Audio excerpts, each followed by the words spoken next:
kondisi misalnya lagi membangun hubungan asmara, tentu saja sesuatu yang kontroversi itu akan meningkatkan interest dari publik karena publik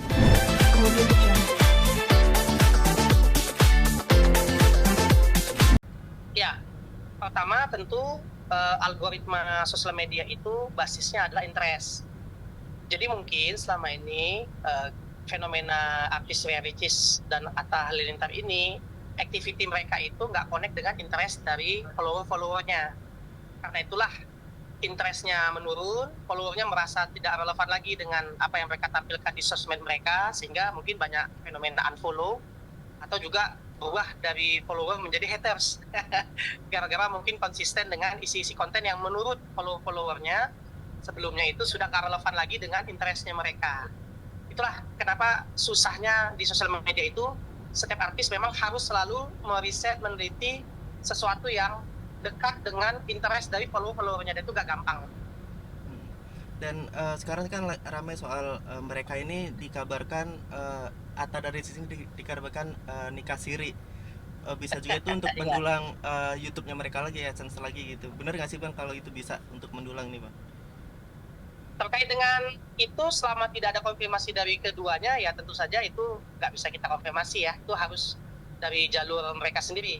Tetapi kalau ada akun-akun yang menyebarluaskan bahwa mereka akan nikah siri atau mereka dalam keadaan sedang dalam kondisi misalnya lagi membangun hubungan asmara, tentu saja sesuatu yang kontroversi itu akan meningkatkan interest dari publik karena publik Indonesia, netizen kita, suka sesuatu yang kontroversi.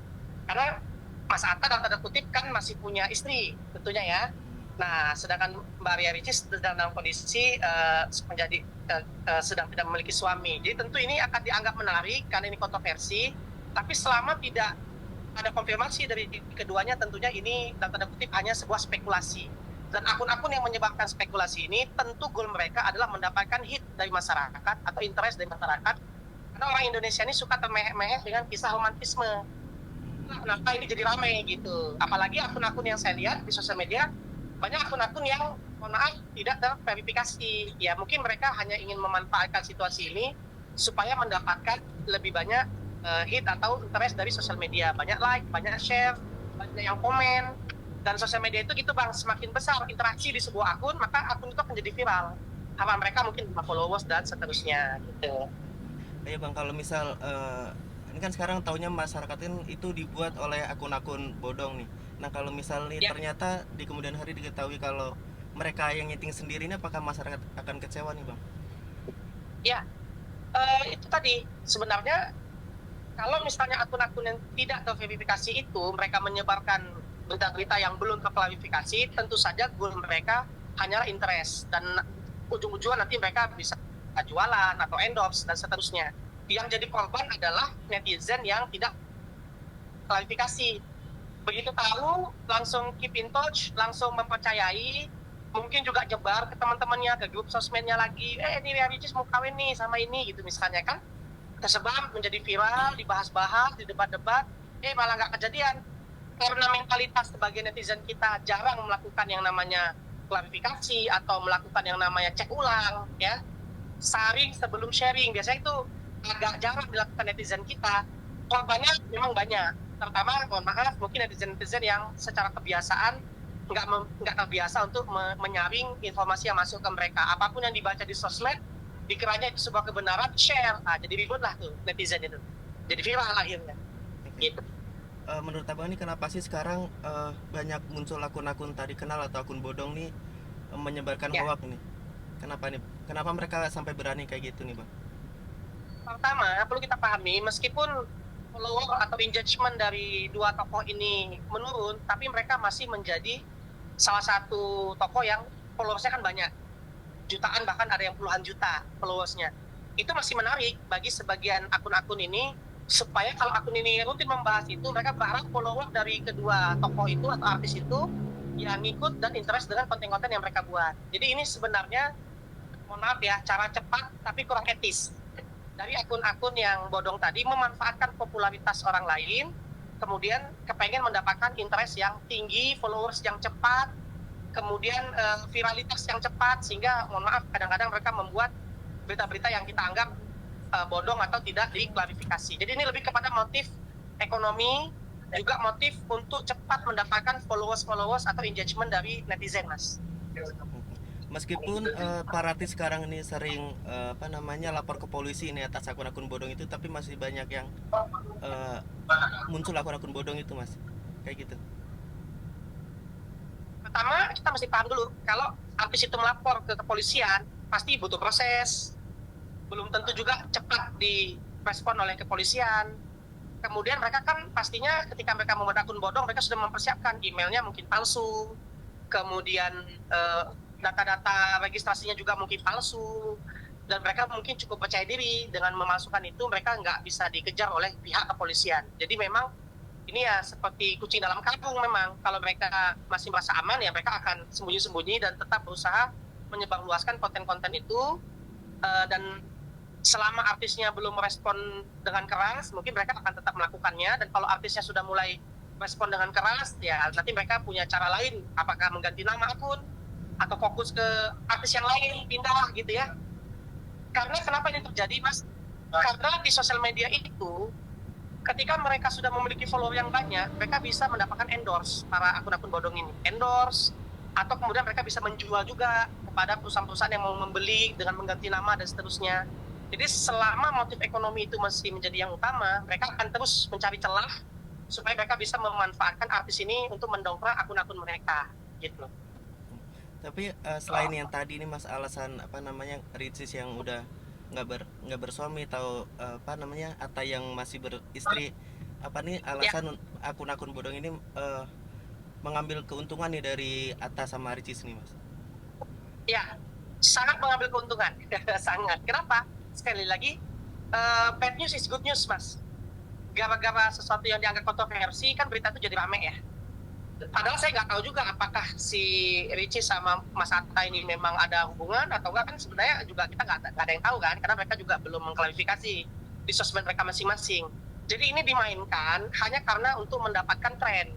Wah, ada pembicaraan baru nih, orang Indonesia itu suka kepo kan dengan hal-hal yang baru, dan ini yang dimanfaatkan oleh akun-akun yang, mohon maaf dan tanda kutip, tidak terklarifikasi ini untuk mendapatkan engagement yang tinggi terhadap akun mereka. Jadi sekali lagi, sosial media itu bergerak dengan algoritma, di mana algoritma yang viral itu akan semakin disebarkan, makin dikomen, walaupun komennya maki-maki, Mas, makin tinggi. Tapi sebenarnya ini pun ada benefitnya juga buat Ria Ricis sama Mas Atta juga. Mau nggak mau, kalau ada netizen yang pengen lebih mendalami, biasanya mereka pasti buka lagi akun resmi dari mereka berdua. Sebenarnya itu tadi ini seperti tikus dan kucing, benci tapi sebenarnya sayang juga nih hal-hal seperti ini. Kenapa? Karena kalau jadi kontroversi, akhirnya mau nggak mau media mainstream pun nanti klarifikasi lagi ke Ricis, klarifikasi lagi ke Atta, akhirnya Atta dan Ricis pun naik juga. Jadi ini kadang-kadang benci tapi rindu tapi benci nih.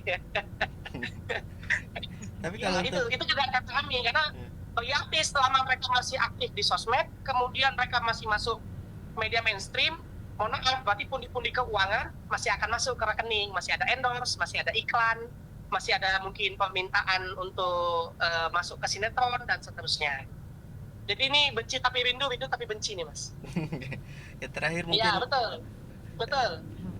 Terakhir mungkin, Mas, untuk proses di kepolisian ini, mungkin apa sih hukumannya nih, untuk apakah kurang berat atau gimana? Kenapa nih masih selalu muncul terus nih akun-akun bodong? Sebenarnya sudah ada hukuman yang keras ya, undang-undang TTE ya, undang-undang elektronik, bahwa menyebarkan hoax, menyebarkan berita palsu itu cukup besar, bisa puluhan tahun kalau misalnya itu terbukti ya. Kalau nggak salah saya di atas 5 tahun. Jadi sebenarnya undang-undang tentang hoax, undang-undang tentang banyak nih celahnya, bisa undang-undang TTE, bisa undang-undang pencemaran nama baik, tergantung nanti dari sisi yang melapor itu dia mau melihatnya dari perspektif apa, itu nanti biar ahli hukum yang menjawabnya. Tetapi sekali lagi, proses hukum ini kan nggak cepat. Penerimaan, kemudian nanti ada proses manajerial juga di internal kepolisian, belum lagi apakah polisi menjadikan ini prioritas, karena biasanya kasus itu kan banyak sekali yang lapor kan, apakah mereka juga menjadikan prioritas. Akhirnya ketika dilaporkan pun takes time, butuh waktu, tergantung nanti dari sisi penegak hukum apakah mereka serius menangani ini atau enggak. Kenapa akun-akun itu berani terus menyebarkan karena mungkin mereka masih menganggap proses ini belum diseriusi oleh pihak kepolisian, walaupun nanti kita lihat respon dari pihak kepolisian seperti apa terhadap laporan-laporan ini. Jadi penegakan hukum itu selalu berbanding terbalik dengan potensi ekonomi. Sekali lagi, mana yang lebih ngebet nih? Orang yang menyebarkan dalam tanda kutip akun yang anonim ini menyebarluaskan dalam tanda kutip berita yang tidak terkualifikasi ini, motifnya kan ekonomi pastinya, dapat endorse, dapat iklan, dapat followers. Sedangkan teman-teman artis itu merasa mungkin jati dirinya terkotori, merasa pribadinya terfitnah, makanya mereka melapor kan.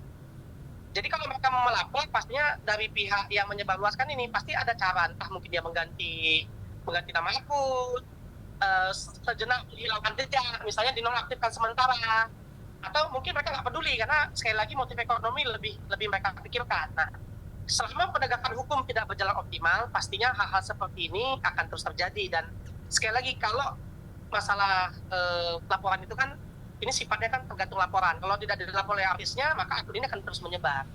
Cuma sekali lagi, bagi manajemen artis biasanya mereka kan punya tim ya, mereka akan menilai apakah ini menguntungkan atau nggak menguntungkan. Kalau nggak menguntungkan, maka dilapor. Kalau menguntungkan, mereka malah memanfaatkan itu untuk mendapatkan endorse yang lebih tinggi gitu. Seperti teman-teman juga kan, gara-gara kasus ini akhirnya Mas Zaki komunikasi ke saya kan, ini kan bentar lagi masuk nih ke RCTI. Jadi malah jadi viral kan, akhirnya Ricis sama Atta secara tidak langsung namanya lagi nih gitu, karena didukung juga oleh televisi nasional gitu. Oh iya, Benci terkait tapi itu tapi benci nih. ya terkait klarifikasi itu Ricis sudah bikin story nih Mas soal Ya. fitnah, semoga aku dijauhkan dari fitnah-fitnah yang ada itu. Apakah Ya. itu termasuk Ya. menanggapi atau itu bagaimana nih Mas? Pertanyaan pertama, apakah dia men-tag khusus Mas Atta Halilintar? Kalau enggak, sekali lagi ini strategi Mas, para artis, para influencer sebenarnya menyenangi Mas, bahwa dia dibahas terus, dia itu di engage terus sama follower-followernya, ditanyain terus, sebenarnya dia happy juga tuh. Hanya saja mungkin ada batas-batas tertentu. Makanya saya lihat kalau jawabannya masih ngambang, semoga saya misalnya tanda kutip terhindar dari fitnah, tapi dia nggak ngetek siapa, padahal dia dengan akal. Seharusnya kalau dia mengetek, tentunya mungkin Atta akan merespon dan selesai masalahnya kan. Tapi karena dia menyampaikan kalimat yang sangat, istilahnya sangat umum, sangat general, ya dia ingin juga mendapatkan engagement dari publik, saya yakin tuh. Nah, nanti tinggal bagaimana publik, apakah merespon positif atau negatif. Positif atau negatif, intinya Ricis naik lagi namanya. Iya. Oke, siap. Gitu. Oke. Terima kasih ya Mas. Bad news atau favorite news buat artis tuh. Iya.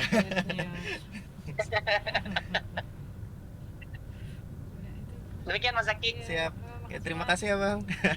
Ya sama-sama teman-teman, sehat selalu. Makasih Amin. banyak udah ngasih saya kesempatan untuk ngobrol pada pagi hari ini. Thank you very much, thank you banyak. Thank you. Semuanya teman-teman, sukses selalu RCTI. Ini bicara mau tayang kapan? Jumat. Jumat ya, siap. Ya. Jumat apa? Silet atau apa? Barista. Instant investigasi? Barista. Oh ya, siap.